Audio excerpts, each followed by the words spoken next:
Bertemu kembali saat menjelaskan alasan Mahkamah Konstitusi memanggil 4 menteri. Hakim Konstitusi Arief Hidayat menyebut Pilpres 2024 lebih hiruk-pikuk ketimbang 2 Pilpres sebelumnya karena ada pelanggaran etik di MK dan cawe-cawe Jokowi seperti yang didalilkan pemohon gugatan.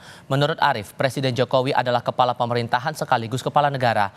Ia lantas bilang kalau kepala negara cawe-cawe, apa iya MK lalu memanggil Presiden ke sidang sengketa Pilpres? Yang terutama mendapat perhatian yang sangat luas dan kemudian didalilkan oleh pemohon itu cawe-cawenya kepala negara. Nah, cawe-cawenya kepala negara ini Mahkamah sebetulnya juga kita memanggil kepala negara Presiden Republik Indonesia. Kelihatannya kan kurang elok. Karena presiden sekaligus kepala negara dan kepala pemerintahan. Kalau hanya sekedar kepala pemerintahan akan kita hadirkan di persidangan ini. Tapi karena presiden sebagai kepala negara, simbol negara yang harus kita junjung tinggi oleh semua stakeholder, maka kita memanggil para pembantunya. Dan pembantunya ini yang berkaitan dengan dalil pemohon. Dalam kesempatan terpisah persisnya pada Kamis kemarin, Koalisi Masyarakat Sipil untuk Demokrasi dan Anti Korupsi menyerahkan surat terbuka kepada Majelis Hakim Mahkamah Konstitusi agar memanggil Presiden Joko Widodo ke sidang sengketa Pilpres.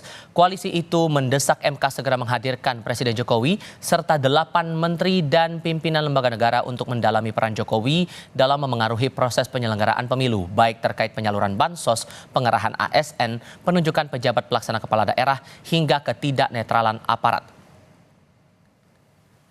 Kami menyampaikan surat terbuka yang isinya meminta agar Majelis Hakim Mahkamah Konstitusi menghadirkan dan meminta keterangan dari Presiden Republik Indonesia Pak Joko Widodo dan juga 8 menteri dan pejabat kementerian atau lembaga yang kami pandang sangat penting keterangannya untuk didengarkan di dalam persidangan PHPU pada hari-hari ini.